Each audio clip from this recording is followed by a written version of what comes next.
and welcome to the Frivolous and Frugal Knitting Podcast. We are two sisters who share our fondness for knitting, the things that we create, and our love for the knitting community. And we do it all with the little twist of both the frivolous and the frugal. I am Frivolous Dawn, and in our family's birth order, I am the fourth of 8 children. And hello, I'm Frugal Miss Penny, and in the birth order, I am number 1. And we also have another sister who's a part of our team, Faithful Nikki, and she is 3rd in the birth order. Well, we have a hearty shout out and welcome to our returning viewers. You have no idea how fun it is to know that you're tuning in to see each episode and providing such lively conversation in our Ravelry and YouTube threads. So thanks so much. And as always, we want to hope and make sure that you take away a nugget or two from today. And for those of you who are watching for the first time, we're so glad you're giving us an opportunity to share our fondness for knitting and the knitting community. And likewise, we always try to share things that we're learning. So because of that, we suggest it's time you pick up your knitting, grab your favorite note-taking device, and a hearty sense of humor, because we're about to kick off episode 54 of the Frivolous and Frugal podcast. Take it away, Dawn. For some reason, when you said welcome to viewers, I wanted to wave. Well, you could have. No one would have said a thing. That's totally acceptable. Totally. Oh, my goodness. Absolutely. My goodness. So what is that lovely blueness around your neck? It's my favorite. It's Pebble Beach by Joji Locatelli in the Malabrigo Stars colorway. It is just my favorite shawl. And so that's what I'm sporting today. I knit it on a size 6 needle, and this is just beautiful. And it's huge, which both you and I like. It does earn 4 stars or $4 signs on the Frivolous and Frugal-ometer for fiber, and $1 sign for a pattern. And what about you? This is, Goldfish Memories by Casapinka, or maybe it's just Memory, Goldfish Memory. I did this just as we were going into COVID lockdown. Some of us who were on Zoom decided to work on some similar projects. So this is all in Leading Men Fiber Arts in their Showstopper base. This green is called Dirty Truce. The navy is Dames at Sea, and the kind of soft white or off-white is called Heirloom. And I did that on a US 6 as well. And, I use these almost exact same colors in my Suburban wrap from a totally different dyer. Yes, you did. In fact, I thought it was the Suburban wrap when I first saw it. And I would have told you I use the same yarn for both, but thank goodness Ravelry keeps track of things when my poor brain can't. And Miss Ruby is wearing Herbivore by Stephen West. You can't see that color very well, so I'll see if I can get it a little closer. This too was a COVID knit along. Oh, it's still not showing the color. It's called, it is green. For the Love of Money, or all the way to the bank is the name of the colorway. It is by Leading Men Fiber Arts 2 in their Diva base, which I believe has like a 15% silk, and on a US 6 as well. So if I fall asleep during this podcast, I'm going to wake up and say on a US 6. Because I think everything I've done lately is on a US 6. You know what I love about this? No. I would never have knit this until I went to the Stephen West class on shawls. I like this extra seam off here to the side. Why? What does it provide that others don't? It makes it lay on my shoulders and stay. Oh, how nice. You know how some shift? Like if I wear this all day and I don't have a shawl cuff on it, it's going to move. Right. This just stays because of that extra seam. And I tried it on at his class. He brings his samples. Again, looking at the pattern, I would have never knit it. But putting it on, it was like, wow. Yeah. Wow. So I hear a couple morals to that story. Number 1, definitely take a Stephen West Shawls class. Number 2, if there are samples to try on, do it. And number 3, Give something new a try. Right. I am so visual Mhm. that if I don't get that visual attraction when I see it, I just move on. Mhm. So even like on Ravelry or whatever you're using for patterns, I like to now go into projects and see what other people have knit that same pattern in, not only for color, but texture. It helps me visualize maybe some other potential that I didn't see when I just saw the pattern when it came out. So, yeah. Good tidbit of advice. I Good am job, Don. full of it today. Woo, You are. And we are not even going to define it. We just know you're full of it. Okay. Anyway, I'm not full of anything this, except I do have one finished project. Oh, no, I have two over the course of the past 4 weeks. The first one is being sported by Opal, and that is the Friday Morning Brioche Shawl by Kate Atherley. And by the way, Dawn, that was from your Brioche 101 class that I took from you. And as Woo. I've said before, by far my favorite teacher. And that's not just because you're my sister. You do have a gift of teaching, but because you are my sister, I would take another class too, as well. It is just knit in Cascade Anthem in the gold colorway. Very great project for learning how to do single color brioche. So I would recommend doing this pattern. And it was knit, I chose on a size 9 because I'm a tight knitter and I wanted to make sure I could see the stitches. Earns a single $sign on the frugalometer for both the fiber and the pattern.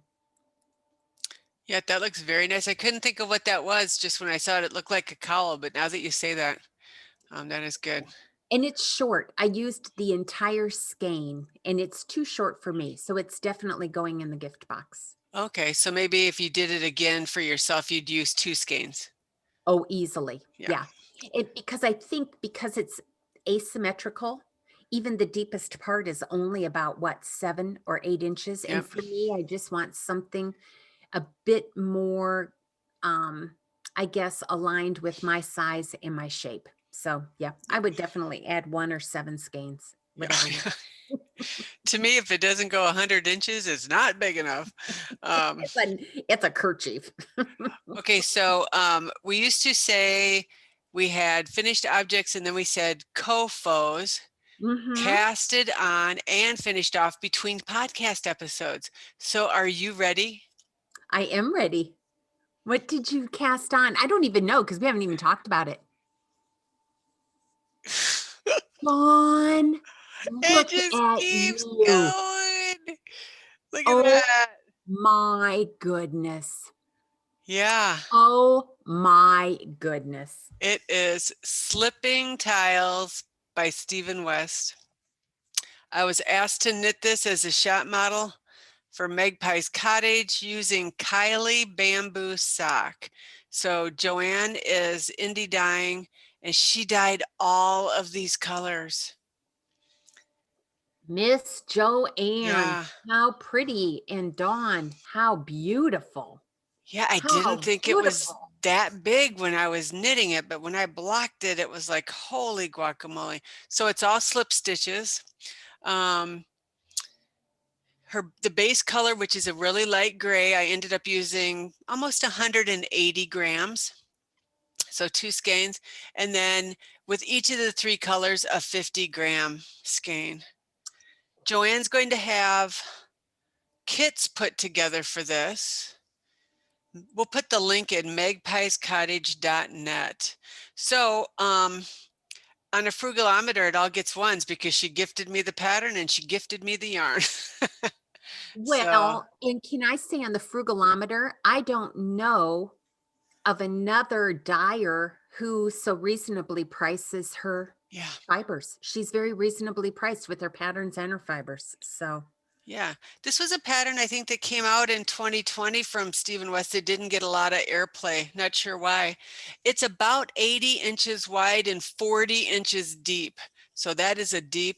I don't know why I get a bang out of those diamonds. I do too. How Yeah. pretty. Golly, And you got some knitting done. all 3 edges I cord bind off. And what's weird with the construction of this shawl, and then I'll stop going on and on. Let's see if I can. Oh, keep going because people may be interested. Okay. You start the shawl here and you knit it as a big triangle upside down and you bind off. So this middle triangle was its own shawl. And then you had to pick up all of those stitches on the edges. And again, great tutorial on it, but I have never done a construction like that before. Because generally you start at the top and go down. So again, Slipping Tiles by Stephen West. Must be a Stephen West kind of day. Anything, what else? I saw something else you had finished, huh? Or you said you had 2 finished objects? I do. And just as a reminder, I have committed to an experiment for the entire 2021 year of being a monogamous knitter and only knitting one project at a time. So after I finished Miss Elodie's christening gown, I decided I would like to just wrap up a couple of projects, UFOs, because I had oodles of UFOs at the end of the year. So even though the scarf was not a UFO, I finished that up. And then if you remember, I started the Elise hat, which is like a dog hat. Yeah. Got the inside ears, and really it is supposed to look like that with that mattress stitch. And the only thing I needed to do was to put the nose and mouth on. So I embroidered those in, and that hat is finished. And it already has an intended recipient. So it looks like it's going to go to our youngest granddaughter, who just turned 2, and her older sister picked the doggy prince hat that I knit. Oh, yeah. So I'll give those to them. Yep. And How that fun. was knit out of, well, actually, the pattern is called Elise, Elise hat, and it is by Winyan Huang. And if I mispronounced your name, darling, I am so sorry, but I would gladly have you correct me so I can pronounce it the correct way. It was knit on size 6 and 7 needles using Stash of Plymouth Encore in the brown and the Ecru colorways. And it obviously earns a single $sign on the frugalometer. Yeah, And that those is are it for me. fun. What about you? Those are fun ears. Okay. They One are. more. What else? Okay. Is it a Kofo? Oh, No, I had this cast on at the last podcast. you did it. Now, I just finished it yesterday, so this is just a steam block, so I'll go ahead and do a wet block with it. But this is called Discovery. It's a cowl pattern by Gabrielle Imbault, knit on 3s and 4s.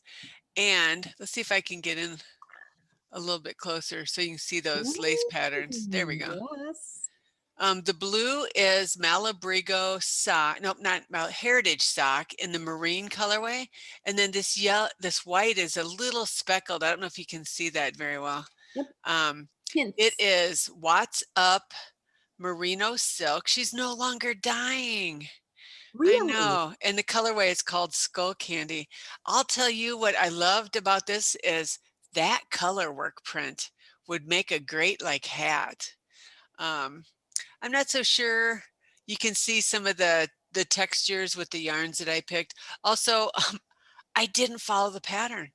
So I cast it on with the blue. I didn't know this first section was also supposed to be blue. So my colors are flip-flop compared to the pattern. I'm not so sure I don't like this better, though. I'm trying to visualize seeing that lace pattern in blue, and I'm not so sure we'd have seen it as nicely as we can now. Yeah. And with that being said, I'm not so sure you see the texture pattern here very well in this thicker blue. But when you see it up close, it's a little bit better. I got this from, I think Bonnie on our virtual knit night had done it and held it up, and it was like stunning. So both of those came out of Stash, which is nice.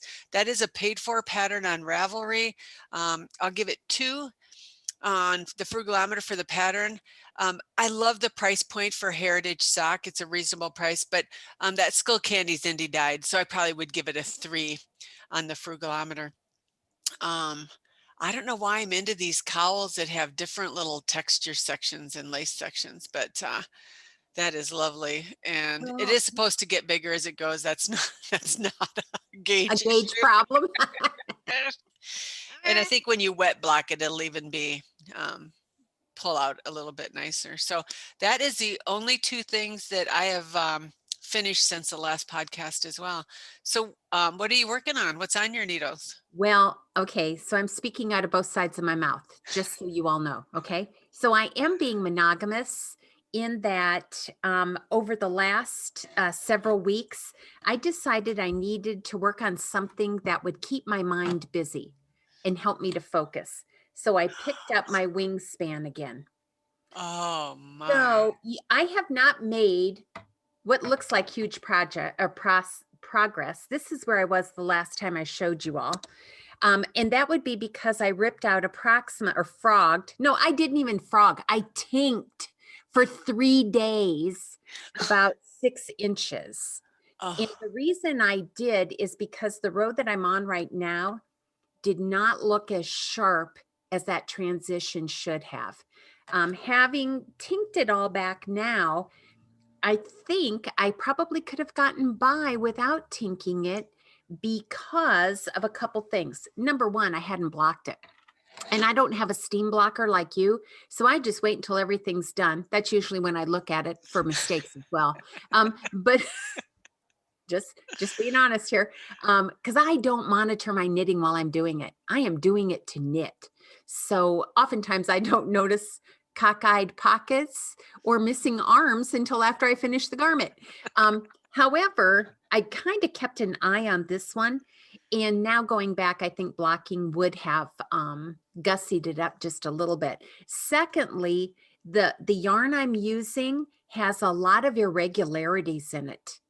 And I now think it was those irregularities that were giving it that wonky look. So I will put a more descriptive, I guess, viewpoint of the fiber when I'm done in my Ravelry page. But anyway, having said that, I'm back at it again and forgetting what it's like to knit with yarn that leaves the dye on your fingers. So I think that's oversaturated yarn. Is that correct, Dawn? I think that's what I would call it. Yeah. Yes. I have blue fingers, the blue especially when I'm knitting it. So the reason I said I was speaking out of both sides of my mouth is I can't knit on that while we're doing the podcast because I am, reading the pattern to myself because every row is a different pattern. I picked up my alliteration scarf number 3. Last night during knitting with the Annies, I frogged 12 inches of it because I didn't like the color combination. So I frogged from the provisional cast on up 12 inches, picked up the stitches, and I'm knitting.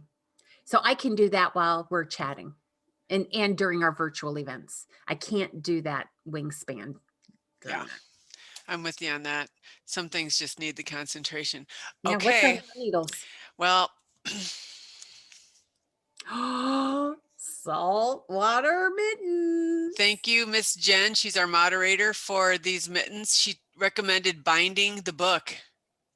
So you did. yeah, my friend Kathy just took hers and mine and bound it. So I am picked out the Baccalieu mittens. That was one of the suggested ones. And I am using Briggs and little Regal. And let me show you what they look like caked up. So that is the recommended yarn. And of course, since we were doing them, I had to get Canadian yarn. Oh, of course. So these are the 3 colors I picked. Now Regal is considered worsted, but I would say it's a light worsted. So bleached white, red, and dark gray. I mention that because I should have used a light gray, not a dark gray, but lesson learned. Now using Jen's great tutelage, she says, trust the pattern. Okay, this looks like it would fit Goliath. All right, but trust the pattern. Okay, so it's fun. You get to pick what kind of cuff you want as far as design. What you're seeing here is called the salt and pepper pattern. This will be on my palm. And you can see where the red and the dark gray meet, you lose that crispness. Now it's in the book in red, white, and a taupe. I should have picked the taupe. Oh. Now Oh, here geez, is, you ordered 15 skeins. Did you even order a taupe? I didn't, but my next 15 will include taupe. Because after all, you get free shipping. I like the way you think. You think just like I do. Okay, so this is going to be the top of my hand, this pattern. And again, the red and white looks really nice, but you lose that in the dark gray. So just so you know, the people who have cast it on, chatting about it on Ravelry or email, basically we're all saying the same thing. We picked one of our colors wrong. Because Ooh. now that you work it, you kind of know how the colors are going to work together, which means we have to knit another pair. Okay. I have one more increase for the gusset, but let me show you. I would think these would be huge, but you put them on and they're fine. Interesting. It's a visual for me. And you know, Miss Carol, Yes, we love Miss Carol. Miss Carol thought hers was too big, so she tore it out and went down, and now she gets to the hand and it's too small. We're not laughing at you, No. Carol. We're chuckling with you because it's something we would do. Oh, absolutely. So Miss Brianna cast it on as well. So I'm sure the next time she is with us, she will show. She picked a totally different pattern. So thank you, Jen, for all your help. I'm Yeah. just going to trust the pattern. Here is what I get frustrated with. What do you do with, let's see if I can do this.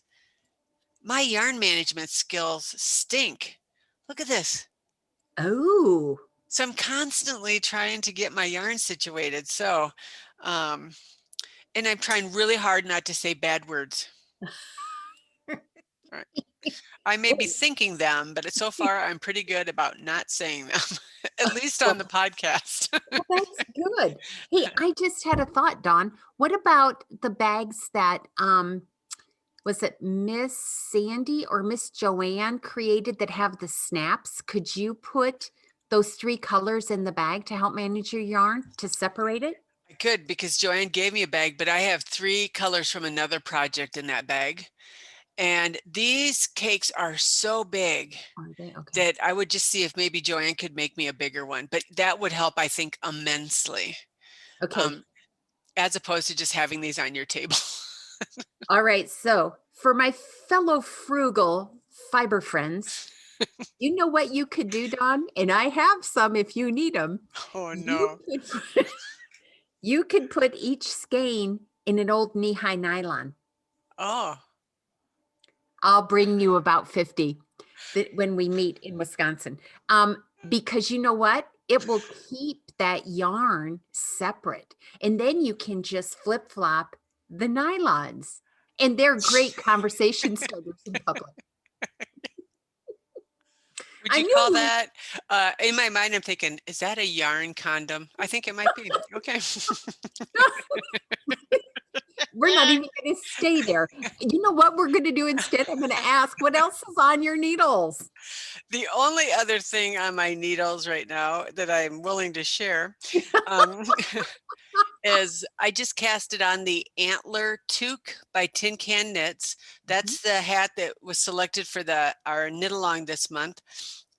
And that's a free pattern on Ravelry, and it goes from infant sizes all the way up to large adults. And again, Miss Joanne dyed this yarn. She didn't like it, so she said, do you want it? She goes, it'd make a great antler tuque deal. So she tried dyeing this. She does no idea what the yarn content is. She didn't like it, so she moved on to something else. So there again, one for both, free pattern and free yarn. And I'm using a US size 5 and will go up to a 7, although the pattern calls for a 6 and an 8. My last couple of hats have ran a little big. So I'm just going to drop down a needle size, and I am doing the second to the largest size. I think the adult sizes are just a small and a large, maybe. Okay. So that would make me doing the small. All right. So. Well, super. You are busy. Yeah. So what you been learning? Well, I have been learning something. So for our first time viewers, you have no idea that we have taken a small break from our recording of about 4 weeks. So for us, that's crazy. We're used to recording and posting every week, and for a variety of reasons. But that leads me to what I've learned. And Dawn, you and I have said this over and over. But I honestly believe over the last 4 weeks, I can say, not only do I know it, but I know that the fiber community that rallies around the Frivolous and Frugal podcast is beyond belief. Just very briefly, we lost our granddaughter, our infant granddaughter, 4 weeks ago. And the love and Yeah. outpouring of the community, unsolicited, by the way, has been overwhelming. We have received floral arrangements, plants, gifts, handmade cards. We've received countless emails and digital encouragements from you, our Yeah. listeners, in a way that has humbled me. Yeah. It humbled me because you don't really expect that people whom you don't touch or talk to every day would intentionally sacrifice time to think about you. And on top of that, on the heels and during that event, my husband and the woman I care for contracted COVID in pretty serious cases. And you have included them in your most priceless gift to us. And I mean this sincerely, and that is your prayers. I don't believe we could have navigated the last 4 weeks without the prayer support of people literally all over the globe. Yep. For my son and my daughter-in-law and their son and our family, and for my husband's health and for Miss Cecilia's health. So what I've learned on is that in the midst of a world that seems like it's topsy-turvy, we have been blessed, and I mean that in the most sincerest way, to be a part of a community who is willing to set aside self-centeredness, willing to set aside time, willing to set aside effort to hold up those of us who at that time need that strength and can't do it on our own. So from the bottom of my heart, I want to thank each of you. I am slowly sending out thank you notes, and I will attend to all your digital comments probably over the next week or so. But if you've never heard anything from me before in the previous podcasts, thank you from the bottom of my heart for being who you are and for supporting Frivolous and Frugal. Very well stated, Penny. Lots of people reached out. That's amazing. Yeah. Yeah. And can I say just one more thing, Dawn? Sure. What I was humbled by was how so many of you were willing to share your own stories of loss Yeah. and pain with us. You trusted me and us with those very tender things. And trust me, Yeah. we are holding them near and dear to our hearts, and we're praying for you. So thank you. Yeah. It is nice to have you back too. It's nice to be Thank back. you. It Yeah. is absolutely. Oh. Absolutely. So what are you learning in your meeting? Nothing as profound as what you just said. Okay, Well, here. maybe it doesn't need to be profound right now. Maybe it could just be lighthearted, if you don't mind. Oh, it is lighthearted. It's for the love of chocolate. That's what I've learned. Yes. How does knitting and chocolate? And oh, I can't even say what I'm trying to say. I am thoroughly enjoying my knitting teaching journey. So really just starting to teach knitting. And you know how when you take a class, they give you a list of supplies. So, this size hook, this size yarn, tapestry needle. I always put at the bottom and a few pieces of chocolate. So I was teaching the ladies down in Appleton at going to pieces. And here was my rule this week for brioche. They're just learning brioche too.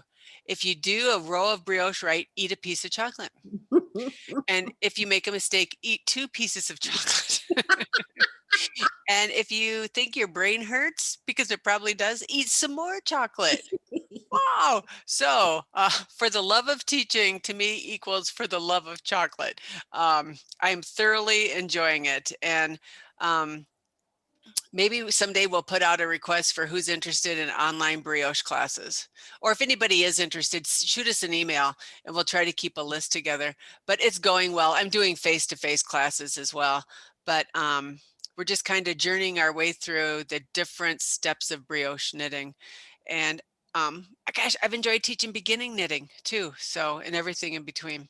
So that's been fun to kind of learn the lessons of teaching knitting as opposed to just teaching in our everyday life. So Very yeah, cool. so eat some chocolate. Absolutely. I like the way you think. Well, that is all I have today, sis.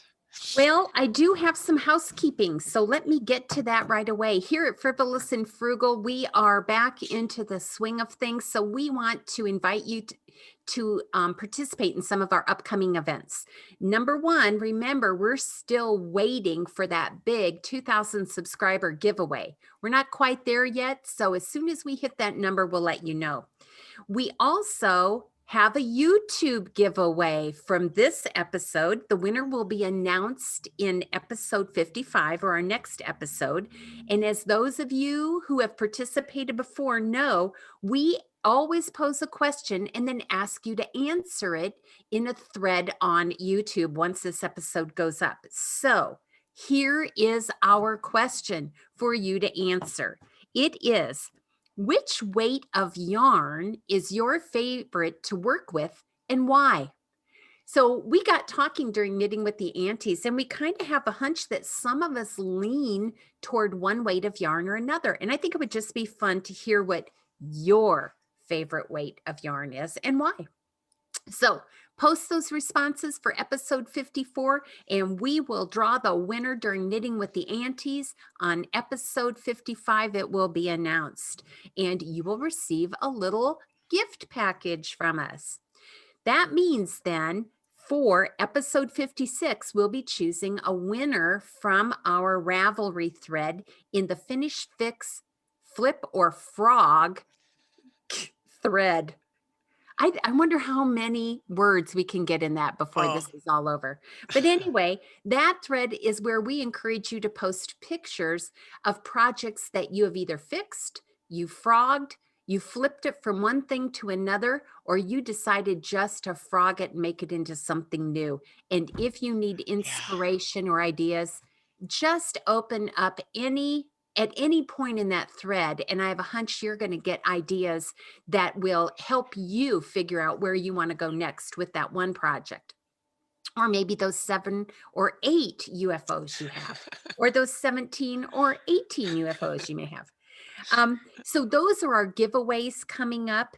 We also want to take just a moment to make an announcement. We are going to be holding our virtual knit night in April on April 10th from 7 to 9 p.m. It is a Saturday. As always, about an hour before the event, we will post the link on Ravelry. And if you are not in Ravelry and you would like me to email you that link, please email me at my email address below down in the show notes, and I will add you to that list. We open up about an hour early so that if you have technical troubles, we can kind of help and coach you through them with our limited knowledge and expertise. And then we also want to let you know that during our virtual events, we have an overarching theme, and that is choose your own level of participation. Because what you are in for when you join these events is 2 hours of nothing but talking about knitting. We always invite our participants to show what's on or off their needles and to tell us about that project. We want to know about the pattern, the fiber, and even why you chose it. And then during each event, we also have a second question that, if needed, we will pose to the group. So keep that in the back of your mind, or better yet, put it on your calendar. During the month of April, We are scheduled to have the daytime virtual knit together on April the 26th. And we will not hold that event in April, nor will we podcast that week because the Frivolous and Frugal team is heading to Wisconsin to join the Magpie Cottage Knitters for a retreat. So we are going to use that time, if you will, to fill our buckets, to spend time with fellow fiber friends, and we will pick up that daytime knit together during the month of May. We'll try to remind you of that change on the schedule throughout the month of April, but we just want you to get that on your calendars now. And we will be choosing during April our new hat cal. We will pick a pattern. It's already been chosen, but I forgot to write it down. So we'll announce that next, or maybe even later this morning during our virtual daytime knit together. And then we will also pick and announce our ornament cal for the month of April.